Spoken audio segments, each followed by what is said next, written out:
நேயர்கள் அனைவருக்கும் வணக்கங்க. போன வீடியோவில் நானே தவளை வடை போட்டிருந்தேன், எல்லாரும் பார்த்துருப்பீங்கன்னு நினைக்கிறேன்.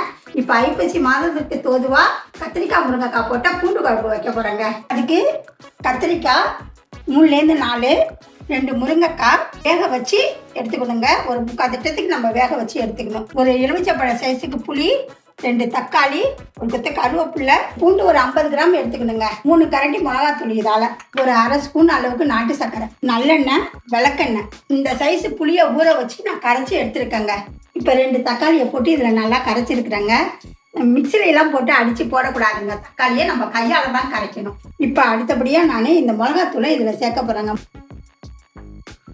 இந்த மிளகாத்தூள் 1/2 கிலோ மிளகாய், 1 கிலோ தனியா, அந்த மாதிரி பக்குவத்தில் நாங்கள் அரைச்சிருக்கிறோங்க. இப்போ இதுக்கு தேவையான அளவு உப்பு சேர்த்துடலாங்க.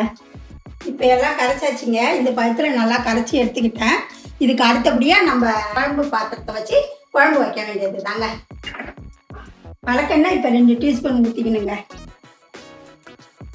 அடுத்தபடியாக கொஞ்சம் நல்லெண்ணெய் சேர்த்துக்கணுங்க. 2லேருந்து 3 டீஸ்பூன் வரைக்கும் சேர்த்துக்கலாம். இந்த எண்ணெய் 2லேருந்து 3 நிமிஷம் வரைக்கும் நல்லா காயலாங்க. காஞ்சதுக்கப்புறம் நம்ம ஃபஸ்ட்டு பூண்டை போட்டுக்கணும். நான் ஏன் முதலே பூண்டு போடுறேன்னு சொன்னால், இந்த பூண்டு கொஞ்சம் செவந்ததுக்கப்புறம் நம்ம அந்த வடகத்தை போடணுங்க. முன்னாடியே வடகம் போட்டுட்டா வடகம் கறிவிட்டும், பூண்டு சவக்காது. அதுக்காக தான் பூண்டு ஓரளவு சவந்ததுக்கப்புறம் நம்ம வடகம் போடணும். பூண்டு இந்த அளவுக்கு சவந்துருச்சுங்க. இந்த மாதிரி இருக்கிறதுல நம்ம வடகத்தை போட்டோம்னா பூண்டும் வடகமும் ஒன்று போல சவந்துங்க. இந்த பூண்டு வடகமும் இந்த பதத்தில் சவந்ததுக்கப்புறம் நம்ம இந்த கருவேப்பிலையை கொஞ்சம் சேர்க்கணுங்க. அடுத்தபடியாக அரிஞ்சு வச்சிருக்கிற இந்த கத்திரிக்காவை போடணுங்க.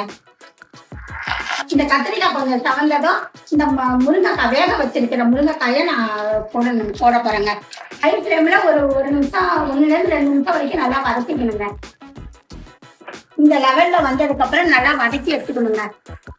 அடுத்தபடியாக இந்த கரைச்சி வச்சிருக்கிற இந்த குழம்பு எடுத்து ஊற்று. 5லேருந்து 6 நிமிஷம் வரைக்கும் நல்லா கொதிக்கணுங்க. இப்போ இந்த பூண்டு குழம்பு மருத்துவ குணம் கொண்டதுங்க. இந்த பூண்டு உரிச்சு போட்டு நம்ம வைக்கிறதுனால வாழ்வு, இது தொல்லை, அதுக்கெல்லாம் ரொம்ப நல்லதுங்க. இது 2-3 நாள் வரைக்கும் நம்ம வச்சு சாப்பிடலாம். ஃப்ரிட்ஜில் வச்சு நம்ம சாப்பிடலாம்.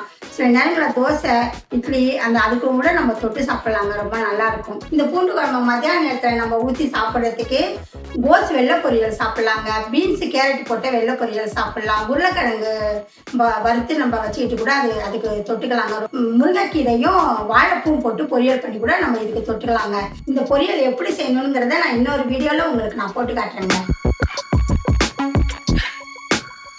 இப்போ குழம்பு நல்லா கொதிச்சிருச்சுங்க. 8 நிமிஷம் வரைக்கும் கொதிச்சிருக்கு. உங்களுக்கு இந்த பதத்துக்கு வேணும்னா எடுத்துக்கோங்க. இன்னும் கொஞ்சம் உங்களுக்கு திக்காக வேணும்னு சொன்னால் கொஞ்சம் 2 நிமிஷம் 3 நிமிஷம் கொதிக்க வச்சு அதுக்கப்புறம் எடுத்துக்கிறாங்க, எடுத்துக்கலாங்க. இந்த குழம்புக்கு இந்த குழம்பு மிளகாத்தூள் மட்டும்தாங்க போடணும். பியூர் சில்லி பவுடர்லாம் நம்ம போட்டால் நல்லா இருக்காதுங்க குழம்பு. இப்போ இந்த குழம்பை இறக்க போகிற நேரத்தில் இந்த நாட்டு சர்க்கரையை சேர்க்கணுங்க. நாட்டு சர்க்கரை போடல ரொம்ப போட்டுறாதீங்க, குழம்பு இனிப்பு தன்மை கொடுத்துரும். இப்போ மீதி இருக்கிற இந்த கருவேப்பிலையை இதில் போட்டுணுங்க. மேலே வேணா ஒரு கரண்டி ஆயில் சேர்த்துக்கலாங்க. இப்போ குழம்பு கொதிச்சிருச்சுங்க. இப்போ நம்ம இறக்க போகிறோம். இந்த வீடியோ உங்களுக்கு பிடிச்சிருந்தா லைக் பண்ணுங்க, ஷேர் பண்ணுங்க, சப்ஸ்கிரைப் பண்ணுங்க.